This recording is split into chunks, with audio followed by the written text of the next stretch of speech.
دوستو آج کے ویڈیو کا ٹاپک ہے دین کے بنیادی سروت اور ان کا علم۔ اللہ کے رسول صلی اللہ تعالیٰ علیہ وسلم نے فرمایا، سب سے اچھا کلام اللہ کی کتاب ہے اور سب سے اچھا طریقہ محمد کا طریقہ ہے، اور سب سے برے کام وہ ہیں جو دین میں بڑھائے ہوئے کام ہیں، اور ہر نئی بات گمراہی ہے۔ حدیث مسلم، حدیث نمبر 867۔ یہ حدیث دین کے بنیادی سروت کو تشریح کرتی ہے۔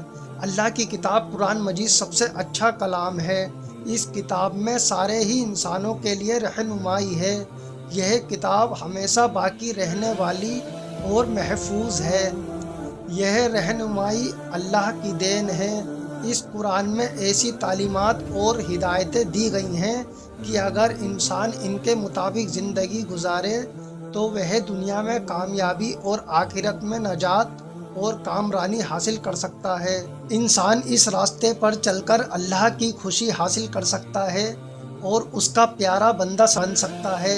اسلام کو سمجھنے، حق کو اور اس کے اصل روپ میں آنے اور فتنے و گمراہی سے بچے رہنے کے لیے ضروری ہے کہ آدمی قرآن مجید کو سچے دل، عقیدت اور ادب سے پڑھے، اسے سمجھے اور اس کے معنی سمجھے، اپنی طور پر اس کے حوالے کرے اور ان کی تعلیمات کو پھیلانے کی زیادہ سے زیادہ کوشش کرے۔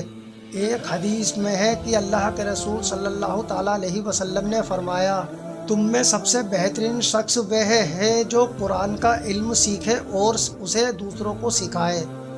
دین کا دوسرا بنیادی سروت اللہ کے رسول محمد صلی اللہ تعالیٰ علیہ وسلم کی سیرت اور ان کا طریقہ ہے، جو قرآن کی عملی شکل اور اس کی تشریح ہے۔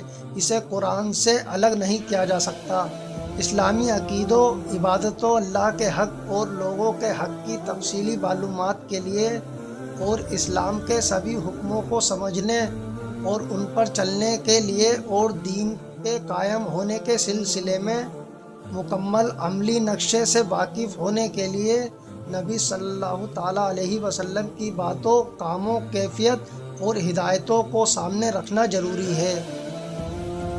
اسلام کے اصلی اور بنیادی سروت یہی دو ہیں۔ اللہ ہمیں دین پہ چلنے اور قرآن اور حدیث کو ترجمے کے ساتھ پڑھنے کی توفیق عطا کرے۔ آمین۔